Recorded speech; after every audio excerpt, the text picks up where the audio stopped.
अगर मकान मालिक जो है वो नहीं है तो वहाँ पे अलग हो गया, लेकिन अगर वर्तमान में मकान मालिक हैं, जीवित हैं, फिर भी आप उस घर में रह रहे हैं तो उसके लिए भी सरकार के द्वारा नियम बनाया गया है कि आपको रहना कैसे है।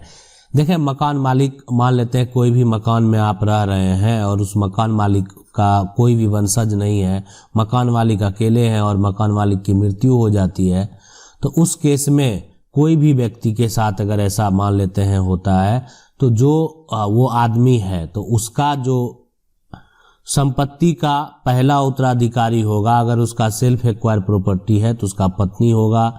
उसके बाद जो है यानी उसके बाद उसका जो भाई है वो, अगर मान लेते पिता जीवित हैं तो पहले पिता होंगे, उसके बाद अगर कोई भाई है या कोई बहन है तो वो उस संपत्ति के हकदार होंगे। रही बात कि आप उसमें लंबे समय से रह रहे हैं और उसका आपका कब्जा काफ़ी लंबे समय से है, तो आप एक तरह से कब्जा के नाते जो है आप एडवर्स पोजीशन का दावा कर सकते हैं। लेकिन यहाँ पे जो समझने वाली बात वो है, तो आपको ये बात जो है कोर्ट में साबित भी करना होगा कि वो संपत्ति जो है उस पे आप लंबे समय से रह रहे हैं और आपका नाम से बिजली बिल हो या उसका जो है उस लोकेशन का वो एड्रेस आपके नाम से हो, और अब मकान मालिक है नहीं वो संपत्ति के, तो फिलहाल आप उस पे अपना कब्जा बरकरार रखें।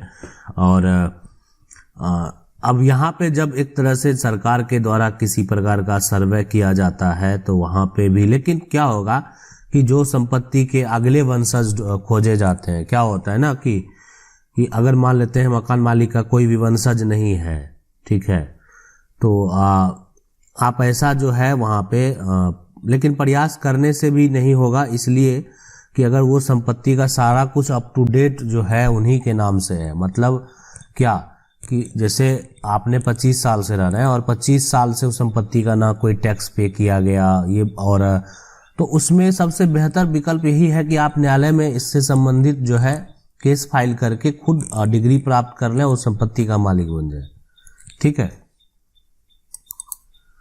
सर, मेरा पैतृक जो मेरे दादा के नाम से था, लेकिन मेरे दोनों भाइयों ने धोखे से मेरे पिता और मुझसे बिना पूछे अपने नाम 5 साल पहले करवा लिया और मैं अविवाहित भी हूँ और मेरे पास जो है जीविकोपार्जन का कोई साधन नहीं है। ऐसे में मुझे अपना शेयर लेने के लिए क्या करना पड़ेगा, कृपया मार्गदर्शन करें। देखिए, अगर आपके पास जो संपत्ति है वो पैतृक है, ठीक है, और दोनों भाइयों ने जो है धोखे से बिना पूछे अपने नाम पे करवा लिया है और आप अगर अविवाहित हैं तो आपको प्रयास क्या करना है, आप सबसे पहले इसकी सूचना जो है आप जो अंचल के अधिकारी हैं उनको दें, इसलिए कि और उसके बाद एक अनुमंडल में भी जो है उस शेयर लेने के लिए जो है अपना हक लेने के लिए आप केस फाइल कर दें। ये बेहतर एक विकल्प है, आप कर सकते हैं। नहीं तो सबसे बड़ा और फाइनल ये है ही कि पार्टीशन सूट करें वंशावली के अनुसार, तो आप जो उस घर की अगर बेटी है तो आपको भी उस संपत्ति में जो है हक मिलना तय है, इसलिए कि ये हमारा कानून है। सवाल है सर, 1905 में मेरे पूर्वज के नाम जमीन था, 1962 में और जमीन किसी दूसरे के नाम सर्वे हो गया। जमीन पुराने खतियान में 3 फरीक का था, लेकिन जिसके नाम से जो सर्वे हुआ उसने सिर्फ एक व्यक्ति को पूरा जमीन लिख दिया, वह आदमी किसी को नहीं दिया। इनमें हमें क्या करना होगा बताइए। देखिए, अगर आपके 1905 में पूर्वज के नाम से वो जमीन है, 1962 में किसी दूसरे के नाम से सर्वे हो गया, तो आप अभी भी इस संपत्ति के असली मालिक हैं, इसीलिए कि वह किसी कारणवश सर्वे अधिकारी की गलती से भी या धोखे से कराया हुआ ये साजिश हो सकता है। तो ये इस बात को जो है 1962 में जो सर्वे हुआ ये पड़ेगा कि 1962 का सर्वे उनके नाम से किस आधार पे हुआ। अगर कोई आधार है तो उसको प्रस्तुत किया जाए।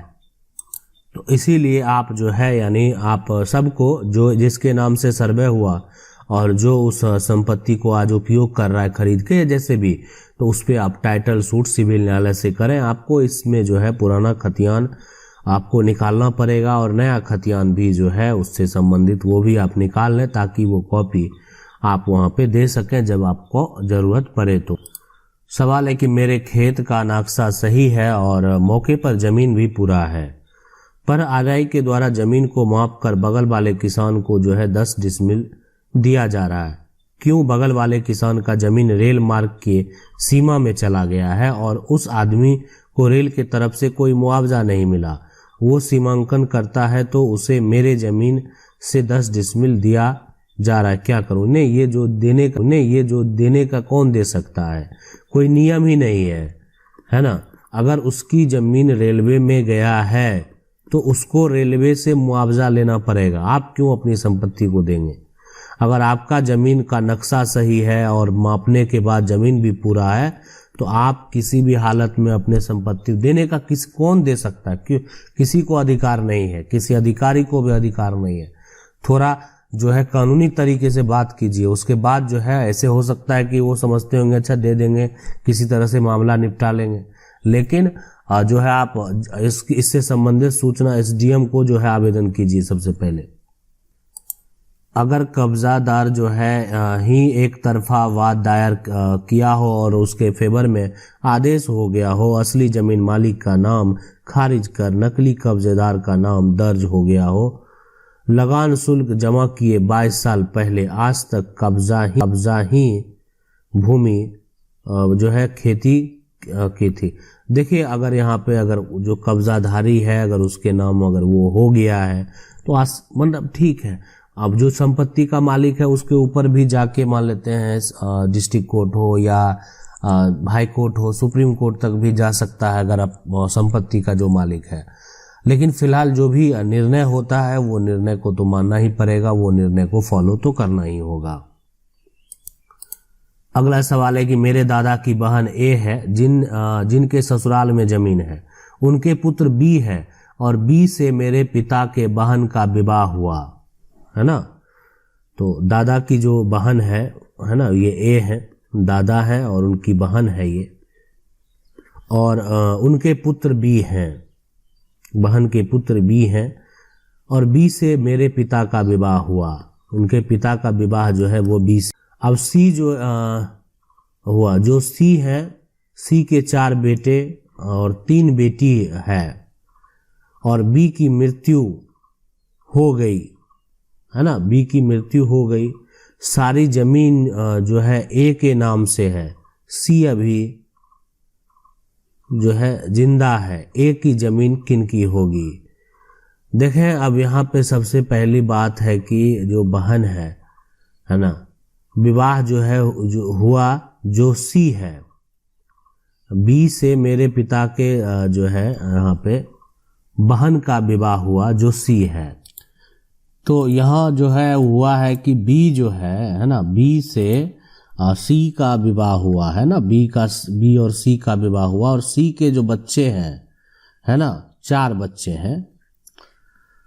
बी की तो मृत्यु हो जाती है, बी अब इस दुनिया में नहीं है, और सारी जमीन ए के नाम से है।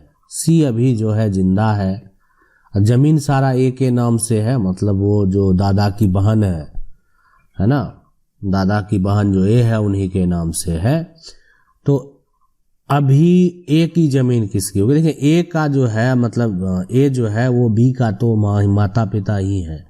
तो अब ए का जितना भी संपत्ति होगा वो सी के जितने भी वंशज हैं उन्हीं का होगा और किसी का नहीं होगा, है ना। ए का जितना भी संपत्ति है वो सी के जितने वंशज हैं, मतलब बेटा हो बेटी है, सबका होगा।